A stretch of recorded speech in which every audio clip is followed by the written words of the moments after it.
জামাতের আমির সাহেব বলতে পারবে।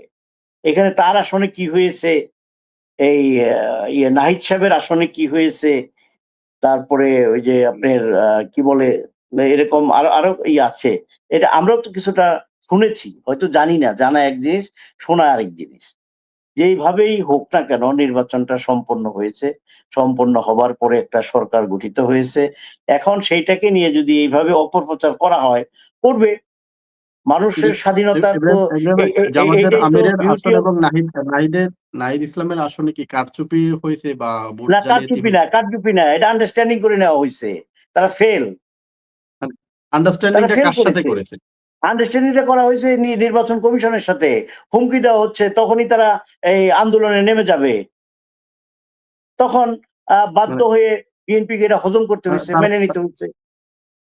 আসলে এই আওয়ামী লীগ পুনর্বাসন হবে কি হবে না, এটা কোন রাজনৈতিক দল কারোর অনুমতি নিয়ে রাজনীতি করে এরকম আমার জানা নাই। কিন্তু আমরা দেখেছি ৫ তারিখের পরে এই জামাত ইসলামী কিন্তু ১ম বলেছিল যে, "আমরা আওয়ামী লীগরে ক্ষমা করে দিলাম।" তারা কিন্তু ক্ষমা চায়ও নাই। তা আমাদের দেশের অনেক অভিজ্ঞতা আছে, আমাদেরও যারা আলোচনায় অংশগ্রহণ করেছেন তাদেরও আছে। ১৯৭১ সালে ৯ মার্চ যুদ্ধ করে ৩০ লক্ষ শহীদ হয়ে আ ২ লক্ষ বা মতান্তরে ৩ লক্ষ মা-বোনদের ইজ্জতের বিনিময়ে এই দেশ স্বাধীন হয়েছে। এখনো পর্যন্ত এই দেশে বসবাস করেও কিন্তু সেই স্বাধীনতার স্বীকৃতি দেওয়া হয় নাই। আমরা একটা নতুন মানচিত্র পেয়েছি। আমরা একটা মানে কি বলে যে পতাকা পেয়েছি। সমস্ত কিছু মিলেই তারপরেও কিন্তু দেওয়া হয় নাই। তারপরেও তো আমরা বড়, বড় গলায় অনেক জোরে, জোরে কথা বলি। বলতেই পারি, এটাই স্বাভাবিক। চাঁদাবাজদের প্রসঙ্গ যেটা আমি যেটা বোঝাইতে চেয়েছি যে তারা চাঁদাবাজ। যেকোনো দলে তাদেরকে দল থেকে লাথি মেরে বের করে দেওয়া উচিত এবং প্রশাসনিকভাবে তাদের ব্যবস্থা নেওয়া উচিত। যাই হোক, কথা বললে সেটাকে বিকৃতভাবে উপস্থাপন করা হয়। আমি সেদিকে যাচ্ছি না। আমি একটু মানে আমি বলতে চাইতেছি যে, এই যে তারেক রহমান সাহেবের লন্ডনে ২ টা বাড়ি, একটা অফিস, এইগুলোর কি ডকুমেন্ট আছে কি? যদি ডকুমেন্ট না থাকে, তাহলে আরেকজন যদি বলে, যিনি বলছেন তারও আমেরিকাতে বাড়ি আছে বা তিনিও বহু টাকা হাজার, হাজার কোটি টাকা পাচার করেছেন। কথার পৃষ্ঠেতে কথা আসে।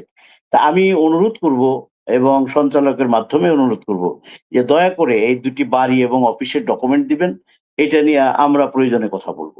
আর তা না হলে এই ধরনের কথা বলা কতটা আ সমউচিত, এটাকে একটু ভেবে দেখা দরকার। আর আ রাষ্ট্র এখানে যে জুলাই সনদ নিয়ে যে কথা বলা হচ্ছে, জুলাই সনদের কি ছিল? জুলাই সনদের যেইগুলা স্বাক্ষর করেছে বিএনপি, সেখানে কিন্তু নোট অফ ডিসেন্ট দেওয়া ছিল, যেটা জাতীয় সংসদে আলোচনা হবে। নোট অফ ডিটেইলসটা কি? ডিফেন্সটা কি? সেটার মানেই হচ্ছে যে আমার মানে প্রশ্নবোধকভাবে আমি মেনে নিলাম। এটা নিয়ে পরে আলোচনা আ করতে হবে।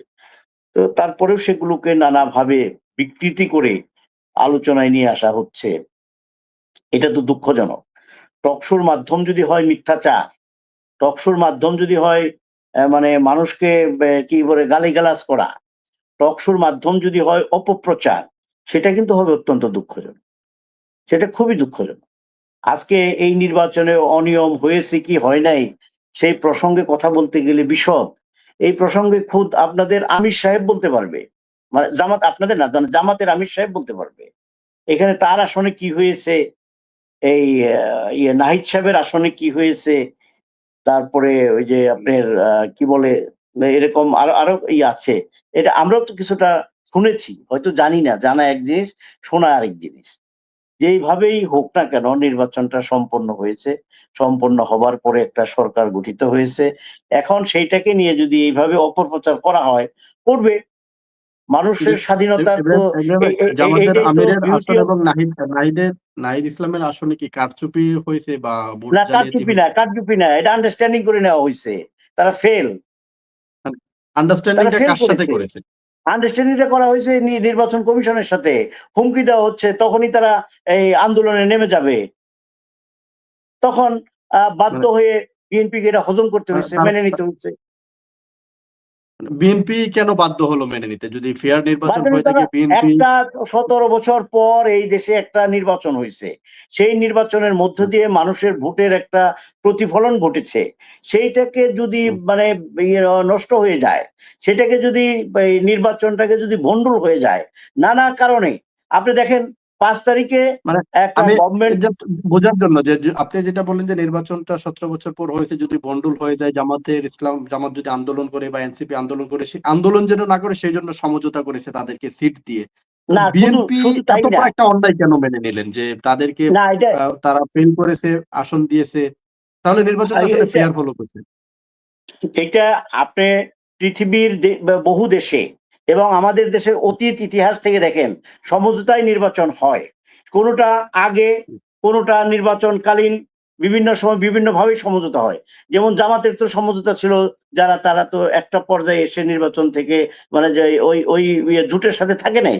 পরবর্তী সময়ে তারা আলাদাভাবে নির্বাচন করেছে। ভিন্ন ঘটনা তো ঘটতে পারত। কিন্তু এইগুলোকে নিয়ে মানে মিথ্যাচার করার কারণে এগুলোর জবাবটা দিতে হয়। মিথ্যাচার করার কারণে কি এখানে এটা হয়েছে যে বিএনপি কোথায় কাকে করছে, কার বাড়িঘর ভাঙছে, একটা প্রমাণ দেন। আমরাও তো এই দেশের নাগরিক। আমরা তো হ্যাঁ, এত বড় দেশ, এত জনসংখ্যার দেশ, বিচ্ছিন্ন কিছু ঘটনা হয় নাই সেটা আমরা বলবো না। আমরা জানি না, তারপরেও সেটা বলবো না। আর এখানে কে কার অফিস খুললো, কে কার অফিস খুললো না, অফিস বিএনপি তো আওয়ামী লীগকে মানে কি বলে যে নিষিদ্ধ করে নাই। আওয়ামী লীগকে নিষিদ্ধ করেছে সরকার। তো আপনাকে একটা জিনিস মনে রাখতে হবে, বিএনপি বহুদলীয় গণতন্ত্রে বিশ্বাস করে। সকল দল, সকল মত, সকল পথকে সংমিশ্রণে বিএনপি যে রাজনীতি করতে চায়, সেই কারণে হয়তোবা বিএনপি সেখানে কোনো প্রতিরোধ করছে না, বা বিএনপির দলীয়ভাবে হয়তোবা কোনো সিদ্ধান্ত নাই যে আওয়ামী লীগ যদি অফিস খুলে সেখানে বাধা দিতে হবে। এটা যদি খুলে থাকে, এখন পর্যায়ক্রমে সেটা জানাজানি হবে, দলীয়ভাবে হয়তোবা কোনো নির্দেশনা থাকতে পারে, তখন সেটা দেখা যাবে। এখন কোথায় অফিস খুললো? অফিস খুললেই যদি বলা হয় বিএনপির মানে অফিস খুলে দিয়েছে, এগুলো আমি বলবো যে শুধুমাত্র মানে বলার জন্য বলা, জিতার জন্য বলা এবং একটা গলাবাজির একটা ধরন আরকি। আর কিছু বলে আমি মনে করি না।